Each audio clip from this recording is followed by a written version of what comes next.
I'd been tending to my disabled husband for months, blissfully unaware of the dark intentions hiding behind his facade.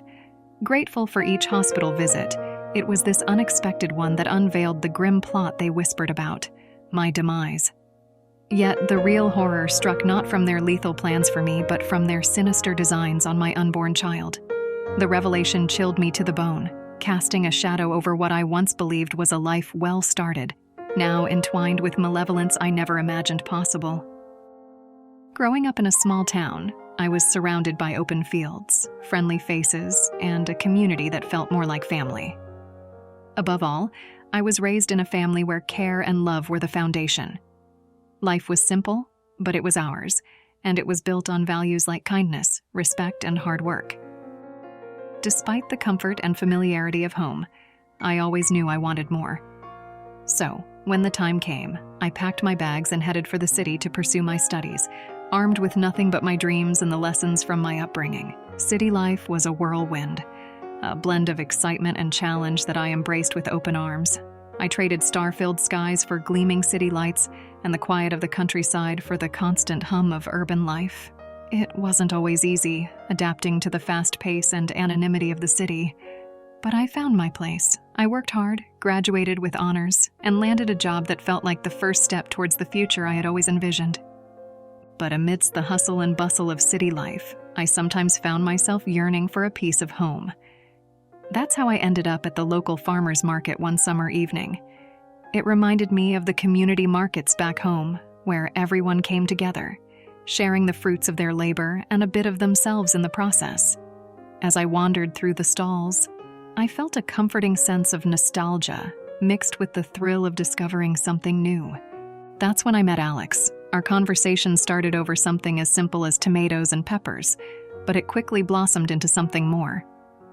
He was different from anyone I had met in the city, easygoing, genuinely interested, and with a sense of humor that caught me off guard in the best way possible. We talked about everything and nothing, and before I knew it, the market was closing. We decided to continue our conversation at a nearby cafe, and that evening turned into many more. With Alex, I found a connection I hadn't realized I was missing. He was curious about my small-town roots, and I was fascinated by his adventurous spirit. It was refreshing to be with someone who appreciated me for who I was, where I came from, and what I stood for. Our relationship grew from those early days at the market and the cafe. We explored the city together, shared meals, dreams, and eventually, our lives. Looking back, I realize how serendipitous our meeting was. I had come to the city in search of a dream, not knowing that I would find so much more. Standing at the altar on our wedding day with Alex by my side and a gathering of loved ones around us, I was filled with an overwhelming sense of gratitude. Leaving my small town for the city had been a leap of faith, but it led me to discover not just love, but a newfound sense of belonging and a future that surpassed my wildest dreams. Yet, life had a way of reminding me that joy and sorrow are two sides of the same coin. The loss of my mother a few years back was a deep blow, and when my father followed, leaving me in a world that suddenly felt too large and empty, the void was palpable. The inheritance they left behind was a cold comfort, unable to fill the silence their absence left in my heart. Through it all, Alex was my rock, holding me together when I felt like I might shatter. But fate wasn't done with its cruel twists. In an instant, a devastating car accident took Alex from me, snatching away the future we had envisioned together. His loss left me adrift, wandering through life like a ghost, barely touching the surface of the world around me. The vibrancy of our shared dreams faded to a distant memory, leaving me questioning the very purpose of my existence. In the depths of my grief, however, a faint spark of resilience began to stir. I knew that succumbing to despair wasn't what Alex would have wanted for me. The path to healing was arduous, marked by moments of relapse into sorrow, but with each small step forward, I began to see glimmers of hope. I found solace in the little things that reminded me of Alex, allowing his spirit to guide me towards the light. As I meandered through the bustling market, lost in thought amidst the vibrant stalls, my heart skipped a beat. There, in the crowd, was a figure strikingly reminiscent of Alex. My feet moved of their own accord, drawing me closer, driven by a flicker of irrational hope. When I finally caught a glimpse of his face, reality set in. He was not my Alex. The resemblance was mere coincidence, a cruel trick of the light and my longing heart. In that moment of distracted realization, our paths collided. Whether it was his step that faltered or mine, I can't say. But suddenly we were face to face, apologies tumbling from our lips. He was quick to recover, his manners impeccable as he insisted on making amends over a cup of coffee. "It's the least I can do as a gentleman," he said with a sincerity that touched something within me. Sitting across from him in a quaint little cafe, I found myself opening up in a way I hadn't in a long time. There was a gentleness about him, a patience in the way he listened that made me feel seen, understood. In those moments, I allowed myself the comfort of his company, the warmth of his empathy. It was only later, as our paths intertwined further, that I discovered the facade. The gentlemanly demeanor was just a part of his act, a role he played with practiced ease. But by then, it didn't matter. In those initial moments of vulnerability, when I needed a respite from my grief, he had been there. Our meeting, accidental though it may have been, had set my life on a new trajectory, one that, despite its complexities, promised a future I had yet to fully comprehend. As time unfurled, our connection deepened, blossoming into a love that felt like a second chance at happiness. We exchanged vows, surrounded by the hopeful faces of family and friends, embarking on a life together that was brimming with promise. The early days of our marriage were filled with laughter, shared dreams, and a love that seemed to heal the fractures of my past. However, life, with its unpredictable currents, had yet another storm on the horizon.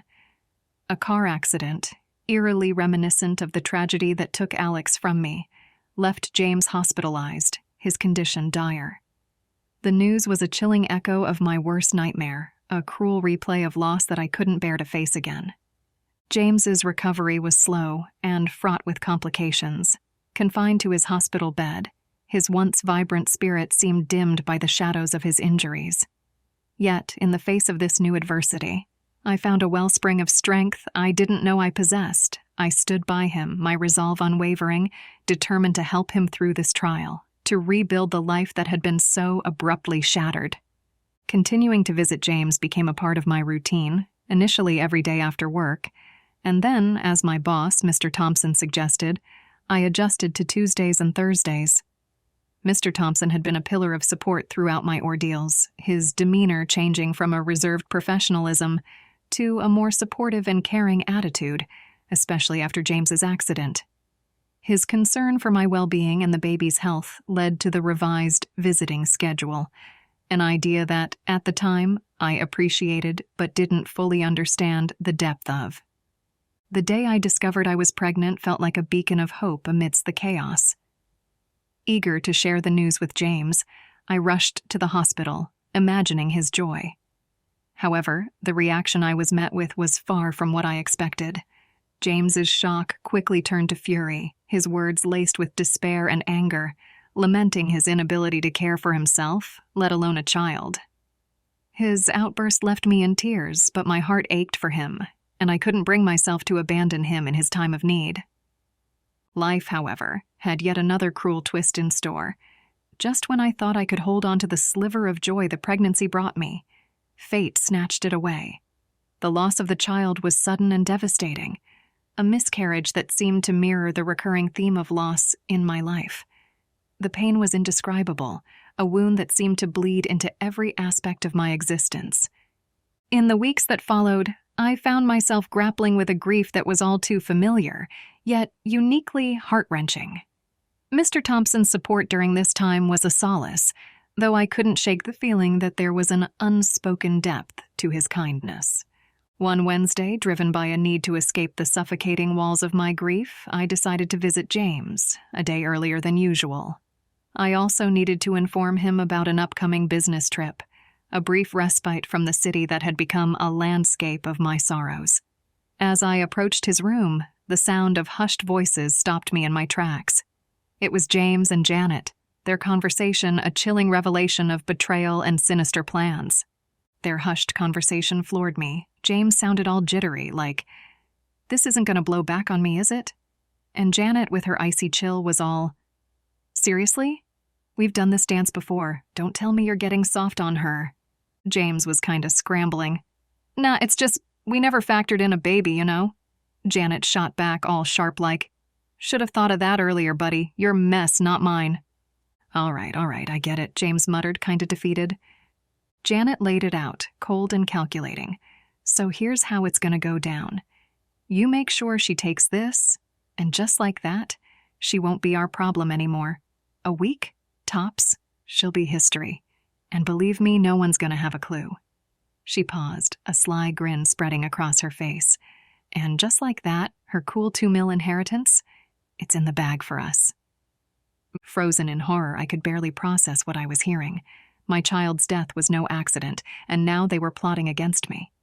I tiptoed away, my heart pounding, fear and disbelief coursing through me. I had to get out, get away from this nightmare, but the weight of their betrayal and the loss of my baby made every step feel like wading through quicksand. Hearing the sheer panic in my voice as I recounted the twisted plot I'd overheard, Mr. Thompson's reaction was immediate and fierce.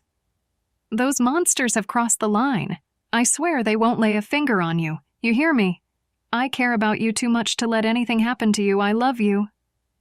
His declaration, filled with anger and protectiveness, took me by surprise, but it was the "I love you" that resonated deeply, offering a glimmer of warmth in my chilled heart.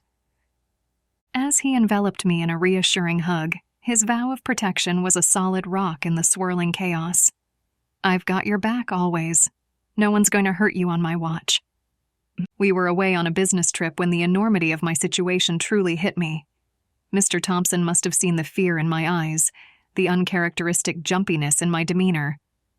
I found myself unraveling at the hotel bar, a cocktail of grief and terror making a mess of me, when his concerned voice broke through my despair.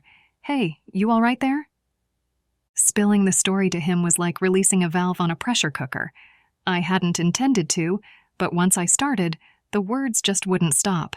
That's when he declared his feelings for me and promised to keep me safe. "Then," he inquired with a cautious edge, "does James know you're out here?" I nodded, managing a shaky, "Yeah, I texted him about the trip." My phone lay forgotten next to my drink, bearing James's last message, an empty apology that now seemed more sinister than comforting. "Okay, I'll be waiting for you, and I'm truly sorry for everything. I've got this under control. There's got to be security footage at the hospital. I'll head over with the cops and snag the tapes. This whole nightmare's about to unravel," Mr. Thompson assured me with determined resolve. True to his word, Mr. Thompson swung into action. The police got involved, and it didn't take long for them to put the cuffs on James and Janet. Turns out James was faking his disability. The guy could walk, even tried to sprint away when the cops showed up. Both of them faced serious charges for what they did to my baby and the plot against me. And this wasn't their first rodeo. They'd been in deep, with a network that even included someone tampering with public records to get their hands on my personal information. The whole chance meeting at the market?